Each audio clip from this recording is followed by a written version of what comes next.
Hi, how are you this week? I'm doing well. How are you? I'm fine, thank you. And what would you like to work on or talk about today? I'm just so frustrated with my husband. We went and we've been talking that I get the new car first because my car is the really old car, and what's he turn around and do? He buys himself a new car. Okay, so you both together decided you needed a new car, and the conflict arose as to who was going to drive the new car. No, who was going to get the new car, because he wanted a Hyundai Veloster, which is a dreadful car and is totally uncomfortable, and I wanted a crossover, an SUV of some sort. Okay, so the conflict arose as to which car to trade in and which car to get. Yes. Okay, so which car did you end up? We traded in his car and got the Veloster, and so I still have my old Accent, which only has 2 doors, and he's been harping on me about wanting to have kids, which you can't have a 2-door car with. I could see we're having 2 doors and kids and all the newborn is more like, yeah. Yes, and the car seat and all the diaper bags, and yes, where you would need the ease of getting in and out of the 4-door. How old is your current car? 9 years. And how old was his car that he traded? 8 years. Okay, so they're roughly about the same. They're about the same age, but my car had about 30,000 miles more. Okay. So even, they're roughly the same age you thought that you would benefit from trading in the car with more mileage. Well, I saw that we would benefit from trading in my car more because my car was probably going to be more likely to die first. Okay. And is it still running? Yeah. Okay. Have you had any major problems with it? The timing belt burst, but that was about it. Okay. And how's the new car? I don't like it. Okay. He likes it, but I do not.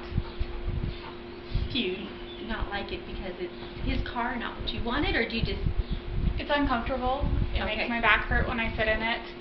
It's the most awkward thing in the world to drive, I think. But at the same time, it's his car, and so then I'm like, do I really have to like it? Right. So, how are you dealing with this? I'm sure it can cause quite friction in paying for a car you don't want, and that you feeling that you needed the new car, and it makes me really mad because we're still going to have to turn around and turn my car in and get a new car for me, but we won't have the money for it. So if we have kids, then we'll have to get a car that has more than 2 doors because my front seats only go forward this much. Right. And a baby car seat will need a little bit more than that room. Right. Now, the car your husband traded in, did it have 4 doors? No, it had 3. Okay, it had 3. What? Yes. And he traded in He traded in a 4-door car. Okay. So you feel that it would have been more beneficial to have kept his with the 4 doors and fixed his. What was wrong with his? One of the little microchips had gone out, so we'd have to replace it. Okay. And did you get an estimate or a cost on what it was going to be like $3,500. Oh, that's quite a bit of money to put down. Yeah. So. Was that the deciding factor? That was his deciding factor. Okay. Yes. So wanting the new car and getting this one, can you see where not maybe having a newer car and not having one reliable car that wasn't going to break instead of having 2 cars that could possibly break and need to be fixed? Could you see where that might be beneficial? Or yeah, but at the same time, I drive a lot more than he does. Okay. So how far is, I'm assuming, just commuting back and forth to work? He commutes back and forth to work. I, for my job, have to drive, and I have to drive my personal car. Okay. Do you get mileage for that to help with the upkeep and gas, or? Yeah, we get a mileage reimbursement, which basically covers gas. Okay. And how far is your husband commuting? I think he commutes about, what did he say? About 35 miles one way. One way. And how would you, Matt, you say that you drive? I easily have to fill my tank once a week, and my tank, I can go 330 miles before needing to fill it. Okay.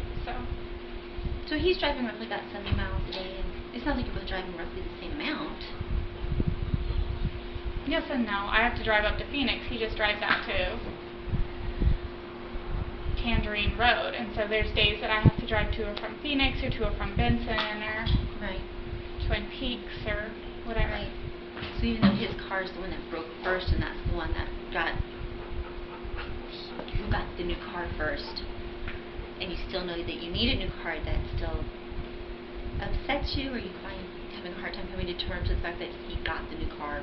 It makes me really frustrated because we decided that I would be getting the new car first, not him.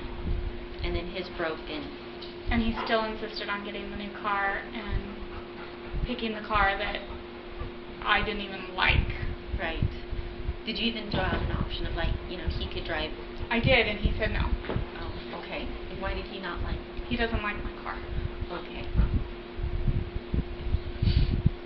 So now you have a car you don't like, or he has the car you don't like, and he got the new car, and you still need a new car. Yes.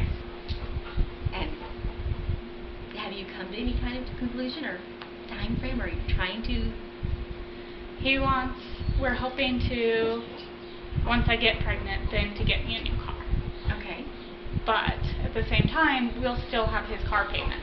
So we don't even know if we'll be able to do that. Right. 2 car payments is tough. Yeah. So do you guys have a plan to, this could become quite a, what am I looking for? It could become quite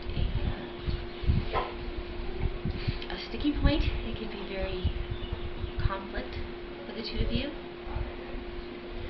Yeah, I think it's just he doesn't seem to get why I would at all be irritated that he got this car and is wanting to start thinking about having kids and is expecting me to have put in a car seat in and out of my 2-door car. Right.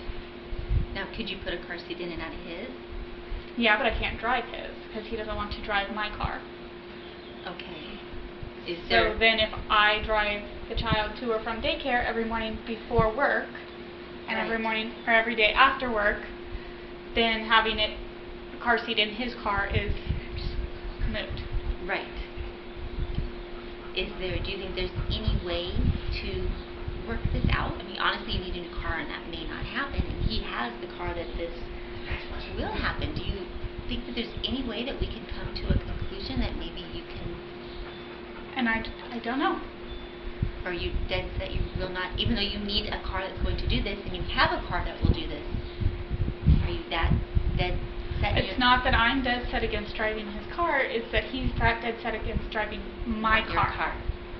And so that's causing a lot of problems and having to come up with another solution or choice. Yeah. Okay.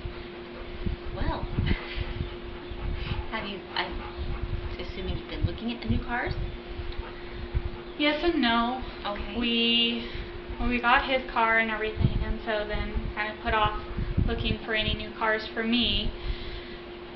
We found a couple that I like. Mm-hmm. And what kind did you like? I liked the crossovers, so like the Santa Fe or the Forester. The Santa Fe gets really bad gas mileage, so even though I really like it, I probably won't get it. Okay.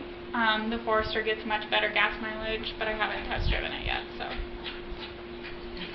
Are you thinking of buying brand new, or are you thinking of buying a couple of years used, or a couple of years? We're thinking about waiting until like the end of the year when they're trying to get rid of all the previous year models. Right. So then hypothetically it would be quite a bit cheaper. Right. So. But even then you still have to work out, you're going to need to work out the payments and to make sure that it's doable and everything. And it's, even though you have this need and you have this car that would totally work and fill that need, you still feel the need to, and Al and you too, feel the need to still buy a new car. Yeah. So it's still just really, really frustrating. Why do you think that you're so frustrated? Because you didn't that, and then because